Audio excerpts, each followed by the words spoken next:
Bonjour à tous, c'est Pastille, j'espère que vous allez bien. Aujourd'hui, je vous emmène dans mon jardin. Alors, le but du jardinage aujourd'hui, ce sera de préparer le sol pour faire des semis.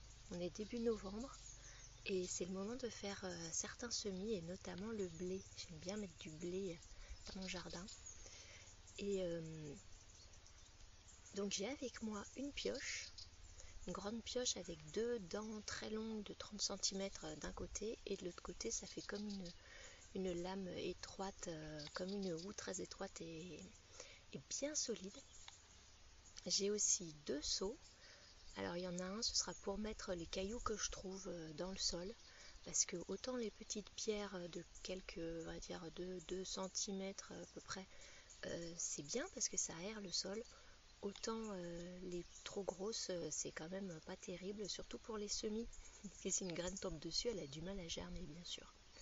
Et l'autre seau, c'est parce que voilà, j'ai toujours des petits outils à emporter. Et en plus, dans le jardin, on trouve de temps en temps des petites saletés, des bouts de plastique, de ferraille, de verre. Et j'en profite pour les enlever, bien entendu. Alors, la cloche sonne. C'est pas le signal du départ, mais écoutez, c'est comme ça. Donc je vais me mettre à... Alors je voulais vous dire aussi que ouais, on ne travaille pas le sol n'importe quand. Là il a énormément plu pendant 10 jours, il y a à peu près plus d'une semaine de ça, à peu près une semaine. Et on prévoit de nouvelles pluies après-demain. Donc en fait j'ai attendu que le sol se remette des grosses pluies d'avant. Pour pouvoir travailler, parce que si on travaille une terre trop mouillée, on l'abîme en fait, on peut tasser le sol, on casse la structure et c'est pas bon du tout. Mais par contre j'aimerais faire mes semis avant la prochaine pluie. Donc là c'est idéal, la terre elle est ressuyée, c'est-à-dire qu'elle a été bien mouillée en profondeur et l'eau s'est drainée.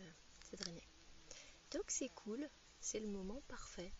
Alors je vais poser le petit enregistreur pas très loin de là où je travaille et puis je vais me mettre à piocher.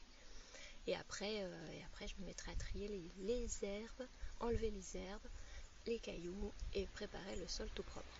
Alors il y a juste une chose que j'ai oublié de prendre, c'est une planche ou une plaque de quelque chose pour pas marcher sur la terre déjà travaillée. Donc je vais chercher ça et je reviens tout de suite. Et c'est parti.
Ok, première partie de pioche faite.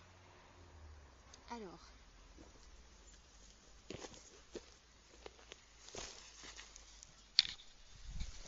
j'en profite pour reprendre un peu l'enregistreur. Donc en fait ce qu'on a là, donc là j'ai creusé à la pioche une partie qui est facilement accessible après quand je tends les bras pour nettoyer. Pour ne pas marcher donc comme j'ai dit sur la terre déjà travaillée. Donc là je suis sur une espèce de plaque, hein, je sais plus quoi, agglomérée. Hein.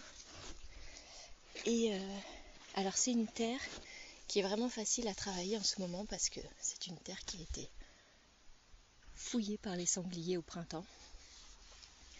Et donc elle a été complètement retournée. Et les herbes qui ont repoussé dessus n'ont pas encore beaucoup de racines. Mais il y a plein de choses très différentes. Il y a quand même de l'oseille sauvage qui commence à faire des pivots. Il y a des mauves sauvages, il y a des graminées. Il y a des kénopodes, qui est une plante qu'on appelle pionnière. C'est-à-dire qui s'installe dans les sols qui viennent juste d'être travaillés, dans les décombres, dans ces choses-là. Il y a aussi de la mélisse, il y a des trèfles, il y a même quelques ronces. Et puis il y a des trucs intéressants, il y a des poireaux sauvages et des blettes sauvages. Et quand je les trouve, je les transplante sur les côtés de la parcelle. Ça fera un petit peu des légumes comme ça. Voilà. Et là, la terre, elle s'égrène facilement. Donc voilà, je vais faire mon petit désherbage. Donc là, je vais passer à la griffe. J'ai une petite griffe qu'on tient à une seule main, à 3 dents, avec un petit manche léger, ce qui va me permettre de faire un petit peu le premier ménage, détacher la terre des racines et puis faire le tri. Voilà, donc je vais reposer l'enregistreur.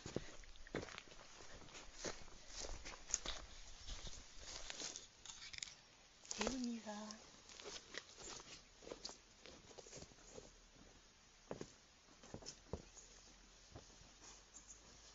J'ai des gants pour faire ça. J'ai généralement des gants dans ce jardin puisque comme j'ai dit, je trouve des bouts de verre. Alors les herbes, je les mets sur le côté pour l'instant. Un endroit qui est vraiment pratique. Et puis comme ça, la petite terre qui reste encore accrochée aux racines, elle a le temps de tomber, on va dire. Elle retombe là où il faut. Et puis quand j'aurai terminé, je mettrai toutes ces herbes-là dans des endroits qui pourraient être utiles. Parce que tout ça, c'est de la matière organique. C'est pas des mauvaises herbes. Donc on récupère, on jette pas la matière organique. Alors soit on peut en faire du compost. On met ça dans un tas de compost spécial. Quand on a des grands jardins, on peut se permettre faire des tas un petit peu partout, là où ça ne gêne pas, là où ça ne se voit pas. Puis on laisse se composter, puis on récupère quand on a besoin. Ah, les manches qui me gênent. Et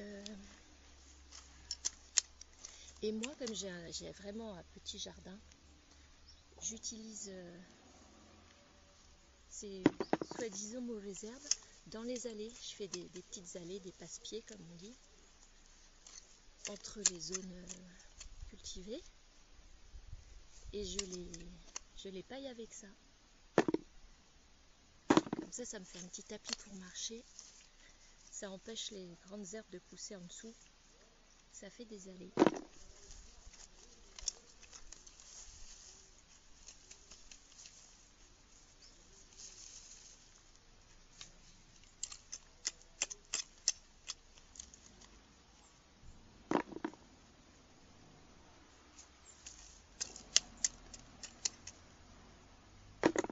Et je récupère tous les cailloux qui sont trop gros dans un seau que j'ai reporté après dans un autre endroit. Pareil, je jette jamais tout ça. Un endroit où je suis en train de faire une petite mini terrasse, on va dire, en disposant les pierres que je trouve.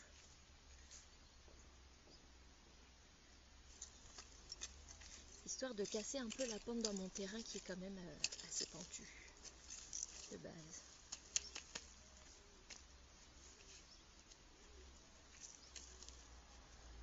Voilà, comme ça tout est réutilisé. Et tout est réutilisé immédiatement. Il n'y a pas de stockage en attendant que... Voilà, tout est tout de suite réutilisé.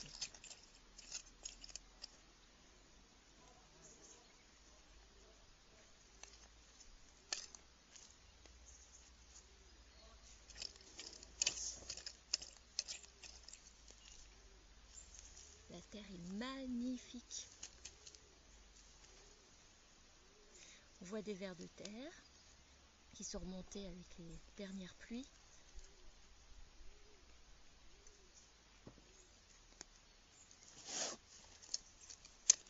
Et qui recommencent à travailler le sol, ce qu'ils avaient arrêté de faire pendant cet été parce qu'il faisait beaucoup trop sec. Donc, quand il fait trop sec, les vers de terre ils descendent en profondeur là où il fait moins chaud et ils se roulent en boule et ils attendent que ça passe. Donc ils ne travaillent pas beaucoup le sol, ils nourrissent pas le sol. Et l'automne, c'est le moment où ils recommencent à beaucoup travailler. C'est pour ça que c'est le moment idéal aussi pour mettre du compost dans les cultures. Parce que ça va être vraiment travaillé par le sol qui redevient très actif. Les bébêtes du sol qui redeviennent très actives.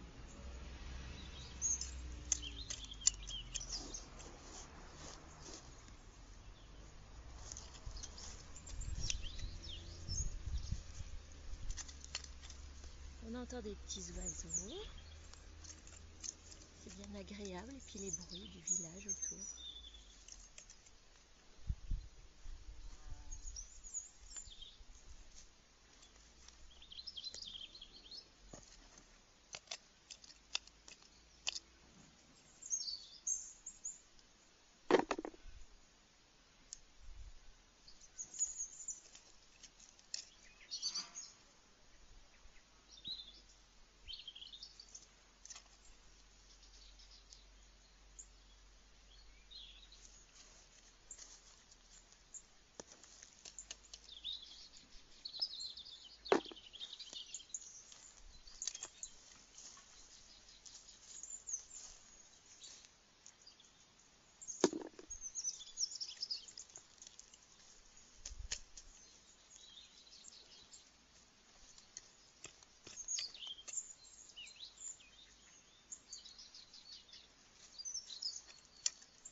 C'est vraiment confortable avec cette... Là, je suis à genoux sur ma plaque de machin aggloméré, là, qui est un reste d'un chantier qui a été fait dans le jardin il y a 2 ans. Donc le maçon a laissé sur place. Et c'est vachement pratique parce que c'est confortable pour les genoux. Et puis ça m'évite de tasser la terre, comme j'ai dit. Et puis ça me garde au sec. Je suis pas dans l'humidité.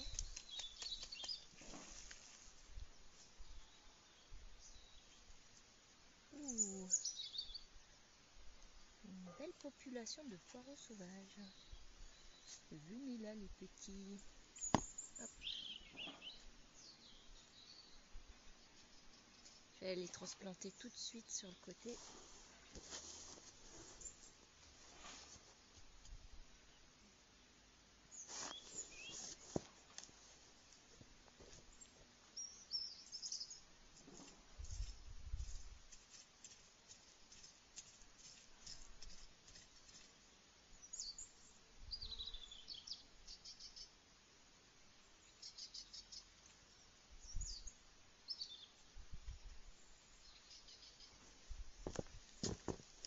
Voilà.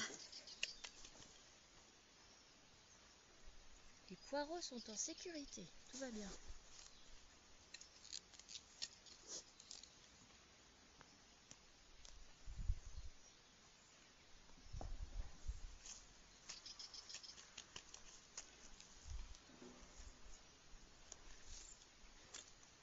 Si on cherche un peu, il y a plein de plantes comestibles dans les jardins.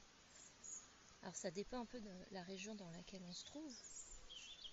Là, en Corse, sur les collines, j'ai poireaux sauvages, blettes sauvages, et puis voilà, pour les légumes sauvages. Après, il y a des herbes en elles-mêmes.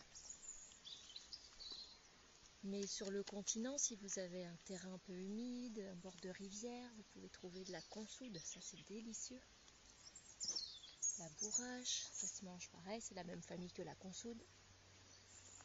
Et puis, plein de choses, plein de choses. Même des pois sauvages.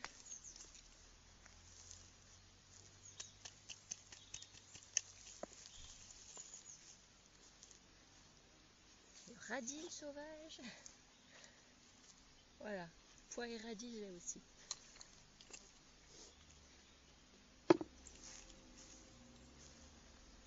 Et c'est bien de les connaître, au moins de les reconnaître. Parce que c'est vraiment amusant de se mettre à manger les plantes sauvages de son jardin. Sachant que souvent au départ, il faut quand même un petit temps d'adaptation pour le système digestif parce qu'on n'est pas très habitué. Alors peut-être pas pour les blettes et les radis sauvages, mais pour d'autres plantes sauvages, il faut un temps d'habitude pour que le système digestif se fasse. Parce qu'elles sont très, on va dire, elles ont beaucoup d'énergie, ces petites plantes-là.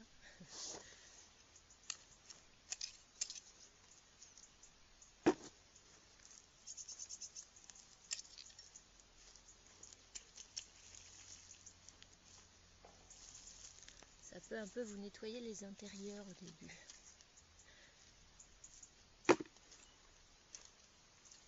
Après, c'est super. Alors, où est-ce que j'en suis? J'ai encore une petite partie là qui est piochée et pas triée.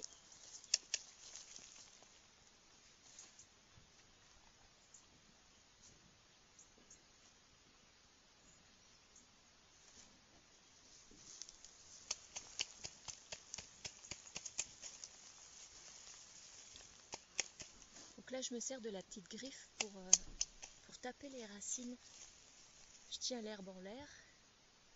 C'est une grosse mélisse. Et je tapote les racines pour faire tomber la terre et elle tombe très bien toute seule parce que la terre est ressuyée.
Ouh, un morceau de ronce.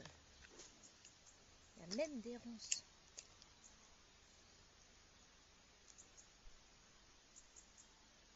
C'était une partie un petit peu sauvage du jardin. Prairie, bout de prairie que je laissais un peu tranquille. Donc il y a plein de choses. Mais le sol en dessous est excellent et les sangliers l'ont bien compris. Ils ont fouillé au bon endroit.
Voilà, j'ai porté les cailloux sur leur petit muret.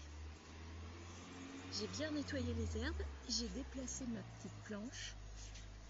Et c'est reparti pour un tour de pioche.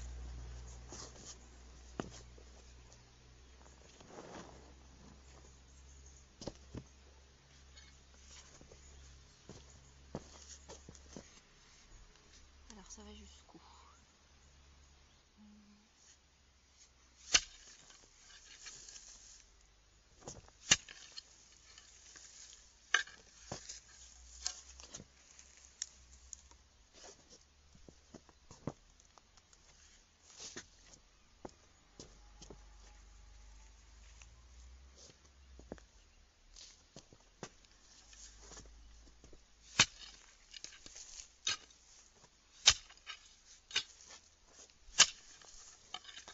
Au début on pioche vite et puis après bizarrement on ralentit.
J'ai reculé un peu l'enregistreur pour pas le piocher.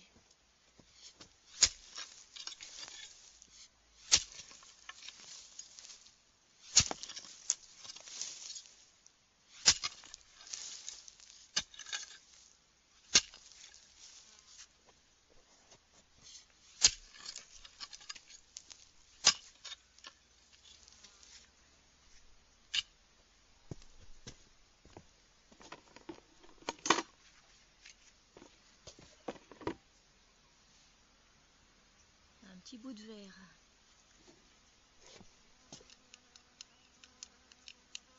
Verre ou plastique, je sais pas. En tout cas, on n'en veut pas. J'ai repris la petite griffe. J'enlève les cheveux de mes yeux et c'est reparti.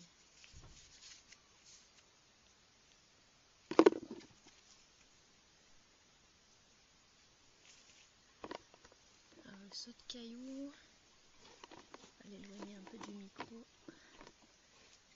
Tas d'herbe, on va le mettre là.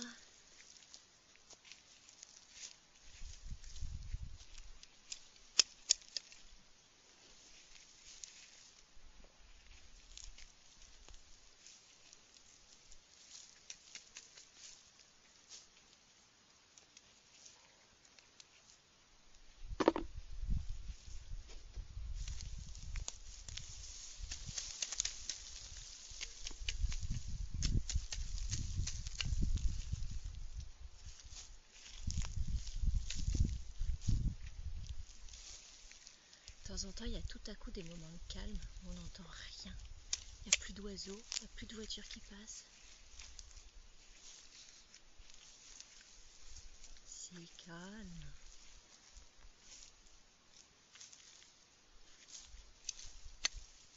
J'entends au loin les clochettes des chèvres qui font leur parcours sur la colline d'en face.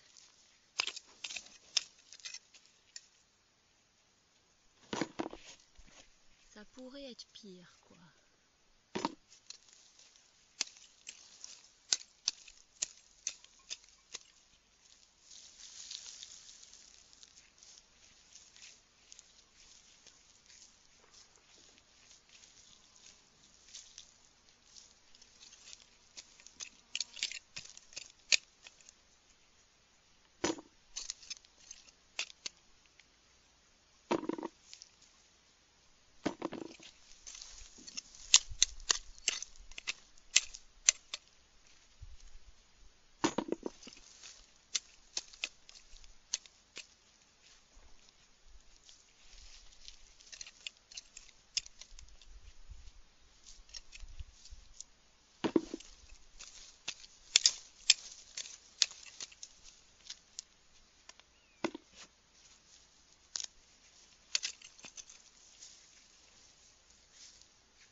Alors pour semer du blé, il faut vraiment que le sol soit très désherbé. Pour d'autres cultures, on va dire, surtout les petites choses qu'on transplante, souvent je laisse des herbes. Je fais juste un sillon propre, on va dire, et puis je laisse des herbes autour, parce que les petites herbes sauvages protègent en quelque sorte les autres, tant que ça leur fait pas concurrence.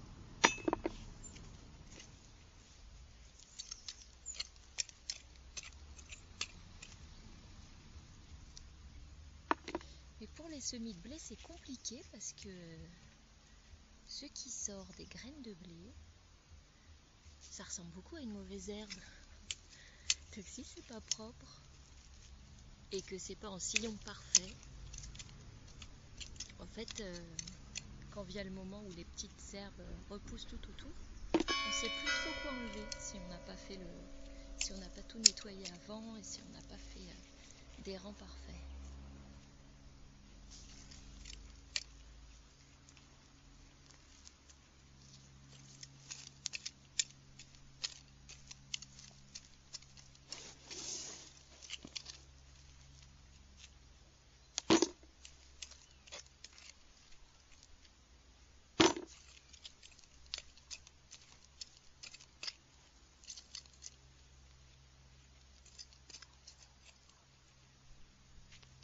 La petite griffe qui a des dents métalliques, son avantage aussi c'est que c'est un peu mes yeux pour le dessous de la terre où je vois pas, parce qu'elle cogne sur les cailloux, enfin elle fait du bruit en cognant sur les cailloux, comme ça j'arrive à voir où ils sont et s'ils sont gros ou pas. Et puis elle fait pas le même bruit si elle cogne une racine par exemple ou autre chose, un morceau de verre.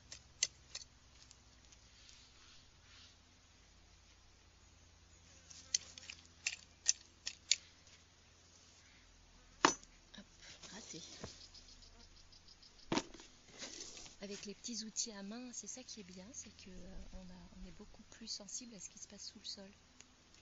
Et en plus, on est beaucoup plus près du sol, donc on évite d'abîmer. Si on trouve une petite plante ou un animal, et ben on peut réagir. Encore un morceau de verre.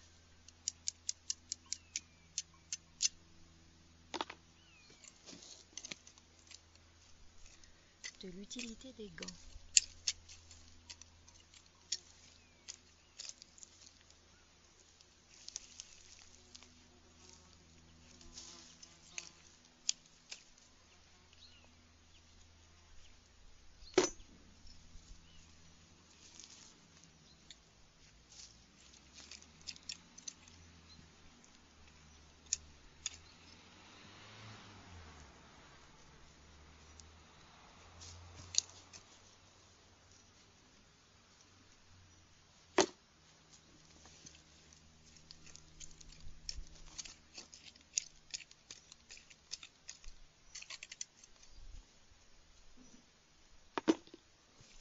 Alors, une petite souche de ronce, on n'en veut pas.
Voilà, je vais aller reporter les cailloux et je reviens.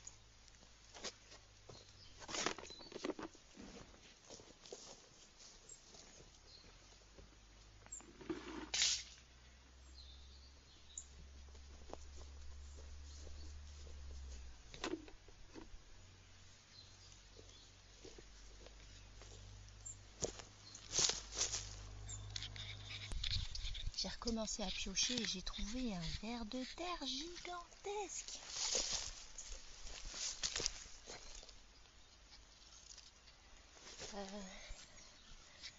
Ok.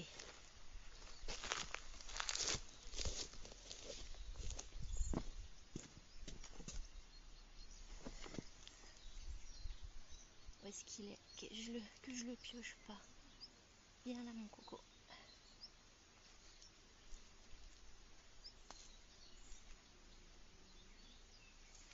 Ah, il va être juste au mauvais endroit. Alors attention.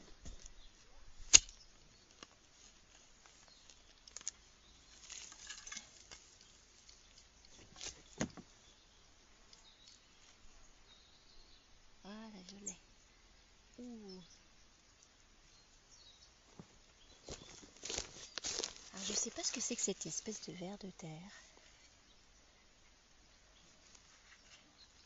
Il fait la longueur de ma main. Et il est gros comme mon petit doigt. Ça c'est bien ça. Ça travaille bien la terre ça. Alors où est-ce que je vais le mettre? Un endroit qui sera pas dans le futur champ de blé. Hop, on va le mettre là. Voilà.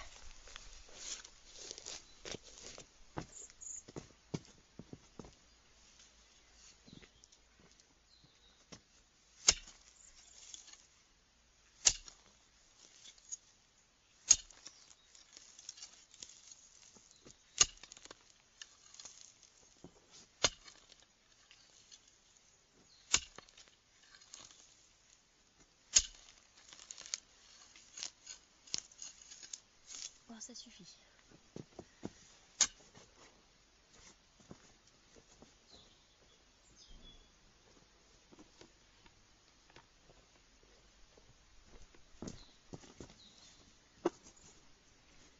Griffes, cailloux, herbes.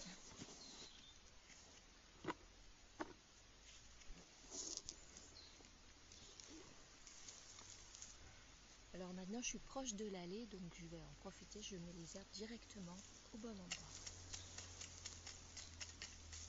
Sur l'allée.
Ah, ça manque d'un coup de pioche. Juste là.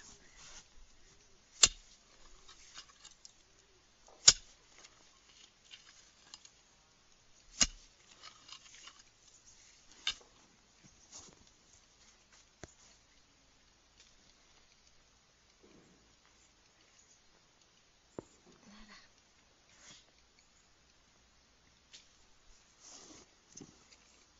Les racines d'oseille sauvage font des longs pivots qui les rendent plus difficiles à arracher complètement. Et c'est des plantes très intéressantes pour aérer un sol. On les trouve souvent dans les sols trop compactés, trop humides et compactés.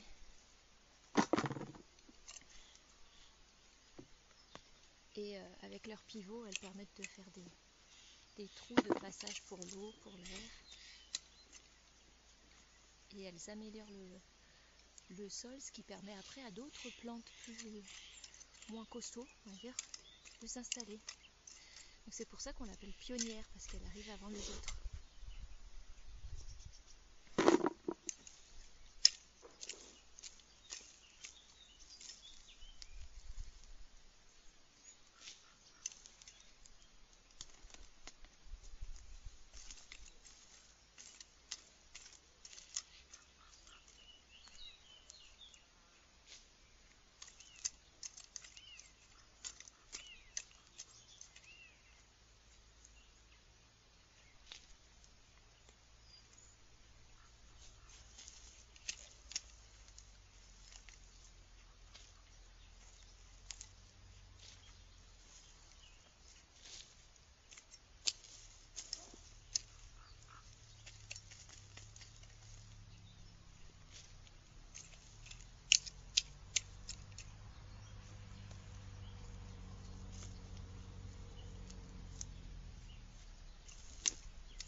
Alors je ne sais pas si ça s'entend, il y a un milan royal qui crie pas très loin de moi.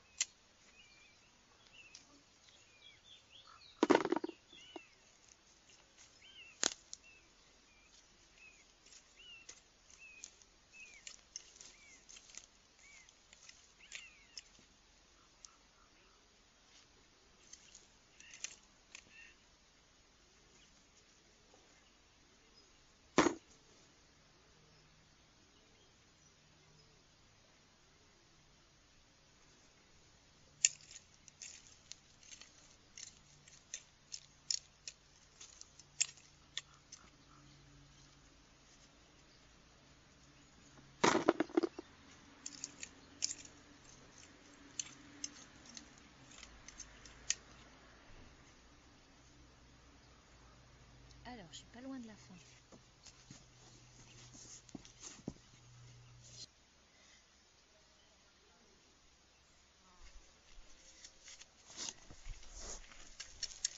Dernier coup de griffe.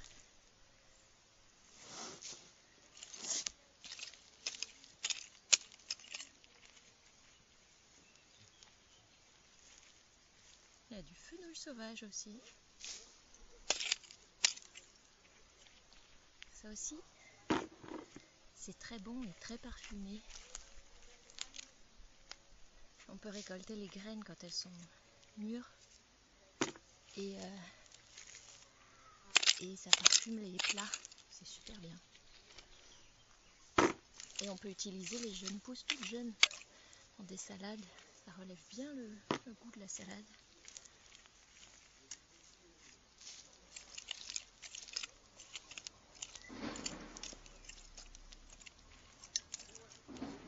J'en laisse toujours quelques-uns dans le jardin, même si ça prend beaucoup de place. D'une part pour ça, ce que je viens de vous dire, et d'autre part parce que c'est la plante hôte d'un très beau papillon, le macaon, le grand porte-queue en Corse, qui pond ses œufs sur cette plante parce que les chenilles se nourrissent de cette plante. Alors, est-ce qu'il est parti le gros ver de terre numéro 2? Je ne le vois plus.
chaud en plastique.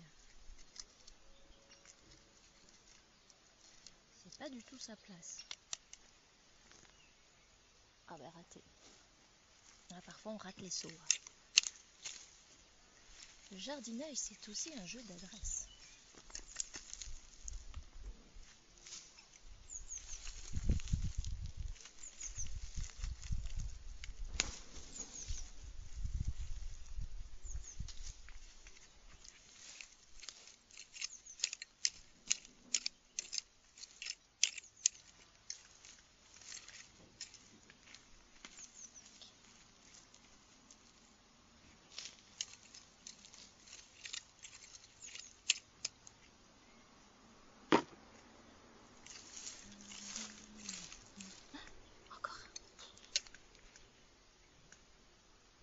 Un gros mouse. Hop là.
Plus dur ici.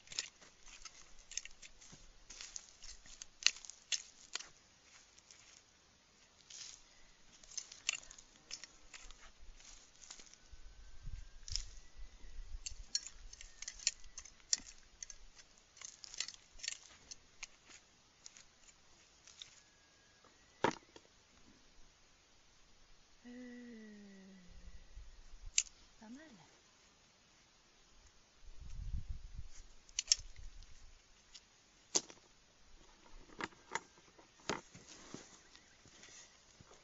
Prenons un peu de recul.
voilà, c'est terminé pour cette étape. Donc la préparation du sol. Alors c'est une préparation un peu, on va dire, sommaire, même si j'ai enlevé les herbes et les cailloux. Parce que je me suis rendu compte que quand je revenais pour faire les sillons et semer, il restait toujours des choses. Des racines, des plantes un peu enterrées. Donc le semis, ce sera la prochaine étape que je ferai peut-être aussi en podcast si ça vous plaît. Je me dis que c'est peut-être l'occasion d'avoir une séquence un peu relaxante de jardin avec des bruits d'ambiance, tout en apprenant 2-3 trucs sur le jardin. Donc je vous dis à bientôt de toute façon et portez-vous bien en attendant.